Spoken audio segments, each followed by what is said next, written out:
Hi viewers, welcome to சிறாய் channel. நான்கள் வீடியோவில் ஆண் பாவம் கொள்ளாததுங்கிற ஒரு தமிழ் படத்தோட ரிவ்யூ தான் பார்க்க போகிறோம்.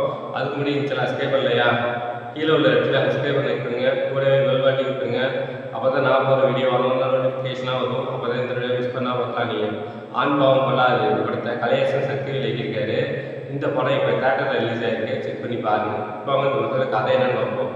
இந்த படத்துடைய கதையை பார்த்தோம்னாங்க, படத்தோட ஆரம்பத்தில் ரியோவுக்கும் மாளவிகாவுக்கும் என்கேஜ்மெண்ட் நடக்குது. அப்போ என்கேஜ்மெண்ட் அன்றைக்கி ரியோ வந்து மாளவிகா கேட்பாரு, நீ கல்யாணத்துக்கு அப்புறம் எப்படி இருக்குன்னு ஆசைப்படுற அப்படின்னு கேட்பாங்க. எங்கள் அப்பா வந்து என்னை ரொம்ப ஸ்ட்ரிக்டாகவே வளர்த்துட்டாங்க, நான் கல்யாணத்துக்கு அப்புறம் என் இஷ்டப்படி ரொம்ப ஹாப்பியாக இருக்கணும் அப்படின்னு நினைக்கிறேன் அப்படின்னு சொல்லுவார். ரியோவும் ஓகே சொல்லிட்டு கல்யாணம் பண்ணிடுறாரு. கல்யாணத்துக்கு அப்புறம் ஒரு வருஷம் வரைக்கும் ரொம்ப ஹாப்பியாக லைஃப் போயிட்டுருக்கு. அதுக்கப்புறம் மாளவிகா வந்து எதுக்கு சண்டை போடுறாங்க, அது வந்து டிவோர்ஸ் வரைக்கும் போகுது. கடைசியாக அவங்க ரெண்டு பேரும் ஒன்று சேர்ந்தாங்களா இல்லையா, இதுக்கப்புறம் அந்த சுவாரஸ்யமான விஷயங்கள் தான் படத்தோட மொத்த கதை. இந்த படத்தோட ரெண்டே மாதம்னாங்க 2 hours ஒரு டீசர்ட் வாட்சான ஒரு மூவி தான். இந்த படம் பார்க்கறதுக்கு நான் முக்கியமான காரணம் என்னன்னாக்கா ரியோ தான். ரியோ ஆக்டிங்னாக்க ஒரு யூனிக்கான கதையில் நடிச்சிருப்பாரு. அதனால தான் இந்த படத்தை பார்த்தேன். படம் வந்து ரொம்ப நல்லாவே இருக்குது.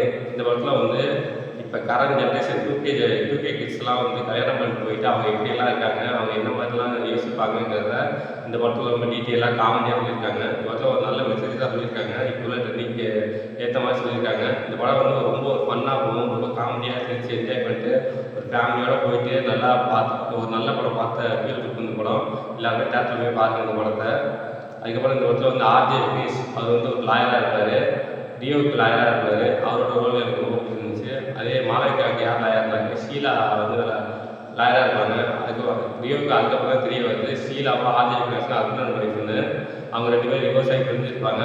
அவங்களுக்குள்ள அந்த ஃபைட்லாம் வந்து ரொம்ப நல்லாவே இருந்துச்சு. ரியோ போயிட்டு ஆர்ஜே கிரீஷ் எல்லா கதையும் சொல்லுவார். வே ஆஃப் டெல்லிங் வந்து ரொம்ப நல்லாவே இருந்துச்சு. லாஸ்ட்டில் அந்த டிவோர்ஸ் கேஸை வந்து லாஸ்ட்டு வாய்தாவில் வந்து ஆர்ஜே கிரீஷ் ஒரு ஸ்பீச் கொடுப்பாரு. அது ரொம்ப நல்லாவே இருந்துச்சு. அது வந்து ரொம்ப எமோஷ்னலாக இல்லாமல் போயிடுச்சு. எமோஷனல் வந்து கொஞ்சோண்டு தான் இருக்குது, ரொம்ப ஃபீல் ஆகிற மாதிரிலாம் இல்லை. அதை வந்து ரொம்ப நல்லா ஸ்ட்ராங்காக எழுதிருந்தாங்க.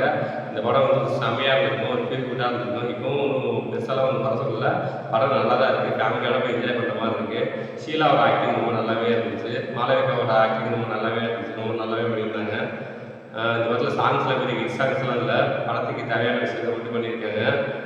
இந்த படத்தில் காமெடியெலாம் ரொம்ப நல்லாவே ஒர்க் அவுட் ஆகிருக்கு. ரியோவும் சரி, மாளவிகா மட்டும் தான் சரி, இந்த படத்தில் நடிச்சவங்க எல்லாருமே அவங்களோட பெர்ஃபார்மன்ஸ் ரொம்ப சூப்பராக கொடுத்தாங்க. மொத்தத்தில் இந்த படம் பார்க்கலாமா வேணாமா அப்படின்னாங்க, இந்த படம் வந்து ஒரு ஆவரேஜான படம், one time watch. First half average, second half average. மொத்தத்தில் இந்த படம் எப்படி இருக்குன்னா, இது ஒரு ஆவரேஜான படம், ஒன் டைம் வாட்ச். இந்த படத்தில் மார்க் 5க்கு 3 தருவேன். இந்த படத்தில் எந்த விதமான அடல்காரங்களும் இல்லை, இல்லை ஃபேமிலியோட என்ஜாய் பண்ணலாம். ஓகே, தோட வீடியோ முடிச்சுக்கிறேன். இந்த இடத்துல லைக் பண்ணுங்கள், கமெண்ட் பண்ணுங்கள், ஃப்ரெண்ட்ஸுக்கு ஷேர் பண்ணுங்கள். இன்னும் சில சப்ஸ்கிரைப் இல்லையா, கீழே உள்ள இருக்கிற சப்ஸ்கிரைப் பண்ணிக்கோங்க, கூட பெல் பட்டன் கிளிக் பண்ணுங்கள். அப்போ தான் நான் போகிற வீடியோ வரணும்னு நோட்டிஃபிகேஷனாக வரும். அப்போ தான் இந்த வீடியோ மிஸ் பண்ணால் வரலாம். நீங்கள் கீழே டிஸ்கிரிப்ஷனில் சோஷியல் மீடியா லிங்க்ஸ்லாம் வந்துருங்க, லைக் பண்ணுங்கள், கமெண்ட் பண்ணுங்கள், ஃபாலோ பண்ணுங்கள். தேங்க்ஸ் ஃபார் வாட்சிங்.